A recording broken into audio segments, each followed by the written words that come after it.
Hello students, आज हम next topic शुरू करेंगे। नेक्स्ट चैप्टर बायोलॉजिकल क्लासिफिकेशन के बारे में। और इस जो वीडियो है इस चैप्टर में हम समझेंगे कि बायोलॉजिकल क्लासिफिकेशन कैसे किया गया और ये जो 5 किंगडम जो विटेकर के द्वारा दिया गया, ये 5 किंगडम जो क्लासिफिकेशन है वो किस प्रकार से दिया गया, तो ये हम इस वीडियो में आज समझेंगे। तो चलो शुरुआत करते हैं कि क्लासिफिकेशन कैसे डेवलप हुआ।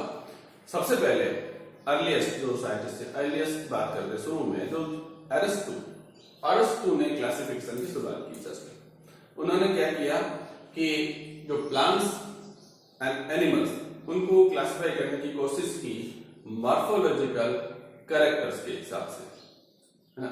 तो मॉर्फोलॉजिकल कैरेक्टर्स मतलब उसके बाहरी जो कैरेक्टर्स है, आकार, साइज वगैरह लेकर, तो उसके हिसाब से प्लांट्स को तो उन्होंने बांटा ट्री, सर्ब्स एंड हर्ब्स में, ट्री, सर्ब्स एंड हर्ब्स में। और एनिमल को वो एनिमल जिनमें रेड ब्लड है और दूसरे नॉट रेड ब्लड। ये एक इनिशियल क्लासिफिकेशन था, यहां से शुरुआत हुई, बट ये सफिशिएंट नहीं था। ये दूसरे जो ऑर्गेनिज्म थे उनको शामिल नहीं कर पाता था और ये थोड़ा अनएडेक्वेट नहीं था वो। तो अब आगे जो लिनियस का जो क्लासिफिकेशन आया, तो लिनियस का क्लासिफिकेशन लेकर उन्होंने 2 किंगडम्स दिए, एक तो प्लांटी, दूसरा एनिमलिया। ठीक है, तो प्लांटी एंड एनिमलिया किंगडम में जो प्लांटी में तो प्लांट्स रखे गए और एनिमलिया में एनिमल्स। तो इस प्रकार से लिनियस के द्वारा दिया गया जो ये क्लासिफिकेशन है, ये कुछ टाइम चला, लेकिन ये भी पर्याप्त नहीं था, एडिक्वेट नहीं था। क्यों नहीं था? क्योंकि ये जो प्लांट्स और किंगडम्स में दूसरे जो ऑर्गेनिज्म है जिनके कैरेक्टर्स की बाद में खोज की गई, नए नए कैरेक्टर्स निकले, तो वो फिट नहीं हो पा रहे थे। तो ऐसा लग रहा था साइंटिस्टों को एक नए क्लासिफिकेशन की जरूरत है, क्योंकि जो नए गुण सामने आ रहे हैं तो उसके हिसाब से उनको एक साथ सारे प्लांट्स को हम एक साथ एक प्लांट ग्रुप बना के रखे और एनिमल्स को सारा एक एनिमलिया ग्रुप रखे, ये भी प्रॉपर नहीं हुआ। नए कैरेक्टर्स की जैसे जैसे खोज हुई वैसे वैसे नए जो क्लासिफिकेशन है उसकी जरूरत पड़ी। ये जो प्लांटी और एनिमलिया किंगडम्स था, ये इसने क्या किया, यूनिसेलुलर, मल्टीसेलुलर उनको एक साथ कर दिया, ऑटोट्रॉफिक, हेटेरोट्रॉफिक उनको भी एक साथ कर दिया, है ना। प्रोकैरियोट्स, यूकैरियोट्स इनको भी एक साथ कर दिया। मतलब ये बिल्कुल इम्प्रॉपर था। तब R.H. विटेकर की आई 1969 में जो क्लासिफिकेशन आया, तो R.H. विटेकर का जो क्लासिफिकेशन है उन्होंने 5 किंगडम्स किए। और 5 किंगडम क्लासिफिकेशन में Monera, Protista, fungi, Plantae and Animalia, ये 5 किंगडम क्लासिफिकेशन R.H. विटेकर ने दिया 1969 में। अब जो ये 5 किंगडम क्लासिफिकेशन है, ये क्यों आया? तो दरअसल क्या हुआ कि जो बाद में जो नए कैरेक्टर्स आए, नए कैरेक्टर्स में cell structures, cell wall nature, reproductive method और इवोल्यूशनरी रिलेशनशिप, नए हैबिटेट्स, इनके आधार पे जो क्लासिफिकेशन की जरूरत हुई, तो उस आधार पे ये 5 किंगडम्स रखे गए।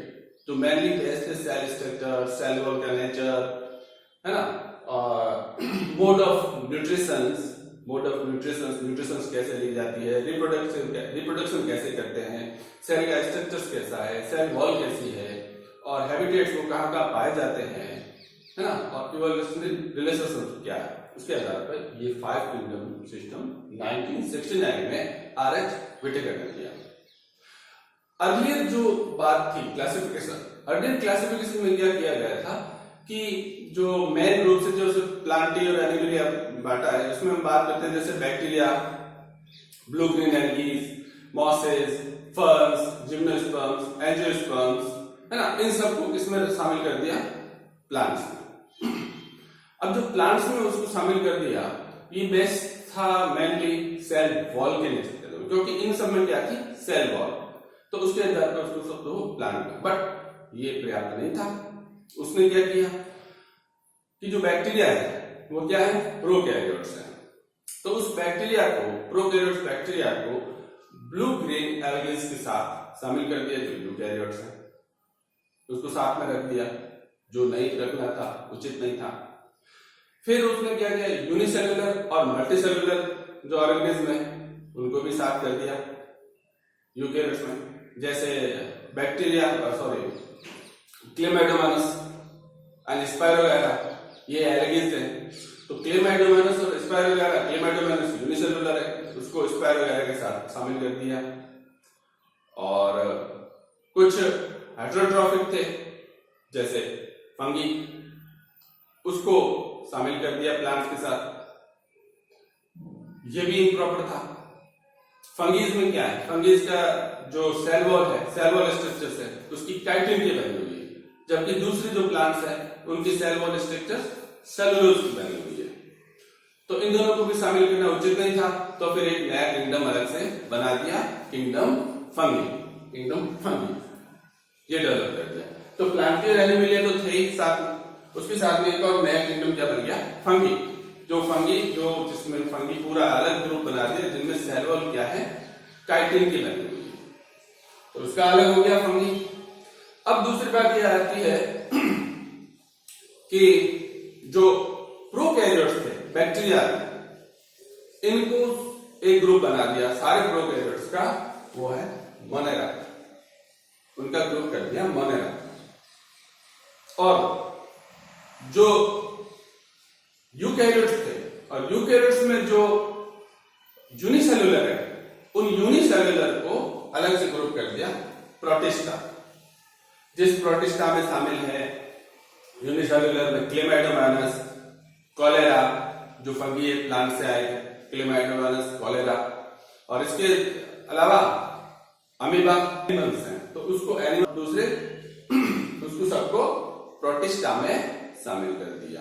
तो ये एक अलग किंगडम बन गया, कौन सा, यूनिसेलुलर ऑर्गेनिज्म का प्रोटिस्टा, यूनिसेलुलर यूकैरियोट्स का प्रोटिस्टा, और प्रोकैरियोट्स का कौन सा बन गया, मोनेरा। और जिनको काइटिन की सेल वॉल थी वो सब फंगी में रख दिया, बाकी सेलुलोज की प्लांट्स में और एनिमल्स। इस तरह से 5 किंगडम सिस्टम पूरा डेवलप हुआ। उसके बाद में दूसरा, इस क्लासिफिकेशन को डेवलप होने में उसकी मैंने पहले ही कहा, reproduction method, evolutionary relationship, habitats, है ना, सेल स्ट्रक्चर्स, ये सब देखा गया। तो अब हम बात करेंगे इन 5 किंगडम क्लासिफिकेशन के कुछ मेन क्या है, इनके कैरेक्टर्स क्या है, किस आधार पे हो गया, उसकी हम अभी बात करते हैं। अभी हम बात करेंगे जो क्लासिफिकेशन है, 5 किंगडम क्लासिफिकेशन है, उस 5 किंगडम क्लासिफिकेशन को किस किस आधार पे किया और उनके क्या क्या कैरेक्टर्स हैं। तो कैरेक्टरिस्टिक्स हम देखेंगे और उनमें जो कैरेक्टर्स यूज लिए गए हैं उनको आप देखिए। Cell type, cell wall, nuclear membrane, body organisation and mode of nutrition. मैंने ये पूरा चार्ट तो यहाँ बनाया है, जरूर थोड़ा क्लियरली डिफाइन करने के लिए आप थोड़ा ध्यान से इसको देखना, क्योंकि थोड़ा मिक्सअप में लग रहा है, थोड़ा इसको मैं सेट करूंगा।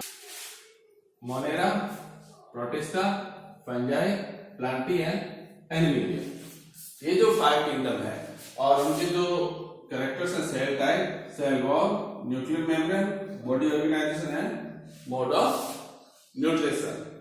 अब ये देखिए एक एक करके कि सेल टाइप, मोनेरा की सेल टाइप, जैसे मैंने पहले ही कहा कि मोनेरा में बैक्टीरिया वगैरह रखे गए जो क्या है, प्रोकैरियोट्स है।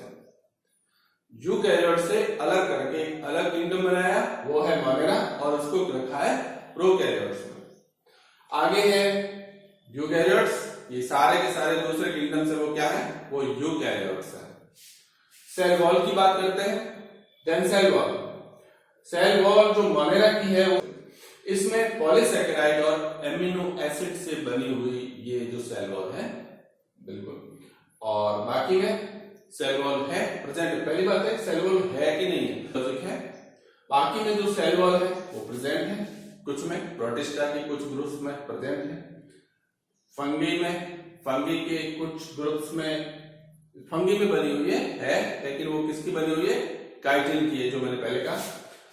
प्लांट्स में सेलुलोज की है और एनिमल्स में सेल वॉल नहीं होती है। ओके ना, तो एनिमल्स में सेल वॉल, अब जो इनिशियल जो क्लासिफिकेशन किया था वो सेल वॉल के आधार पे किया था, जो सेल वॉल है तो उन सबको प्लांट्स में रखा गया था, तो इन सबको प्लांट्स में रख दिया था। लेकिन अब सब अलग ग्रुप बनाए गए हैं सेल वॉल के आधार पर। काइटिन का कारण इस फंगी का अलग ग्रुप बनाया और बाकी में इस तरह से। अब न्यूक्लियर मेम्ब्रेन की बात करते हैं। न्यूक्लियर मेम्ब्रेन्स, आपको पता है प्रोकैरियोट्स में न्यूक्लियर मेम्ब्रेन्स नहीं होती है, जो न्यूक्लियस है वो अनडेवलप होता है, इसलिए एब्सेंट है मोनेरा में। ये प्रोकैरियोट्स ग्रुप है इसलिए एब्सेंट है। और बाकी यूकैरियोट्स में सब में nuclear membrane, nucleus well defined होता है, अच्छी तरीके से डिफाइन किया हुआ होता है। तो न्यूक्लियस प्रेजेंट है तो फिर न्यूक्लियर मेम्ब्रेन भी बाकी सब ग्रुप में है, प्रेजेंट है। अब बॉडी ऑर्गेनाइजेशन की बात करते हैं तो बॉडी ऑर्गेनाइजेशन मोनेरा में सेलुलर है, यूनिसेलुलर है, प्रोटिस्टा में भी सेलुलर है, ये दोनों यूनिसेलुलर है। ये प्रोकैरियोट्स यूनिसेलुलर है, ये यूकैरियोट्स यूनिसेलुलर है। मोनेरा प्रोकैरियोट्स यूनिसेलुलर है और प्रोटिस्टा यूकैरियोट्स सेलुलर है, यूनिसेलुलर। बाकी मल्टीसेलुलर है तो फंगी मल्टीसेलुलर है। और प्लांटी में सेलुलर से आगे मल्टीसेलुलर में क्या है, टिश्यू बनाए हैं और टिश्यू ऑर्गन बनाए हैं, तो प्लांट्स में टिश्यू ऑर्गन बने हुए हैं। लेकिन एनिमल्स में टिश्यू ऑर्गन और ऑर्गन से ऑर्गन सिस्टम बना है।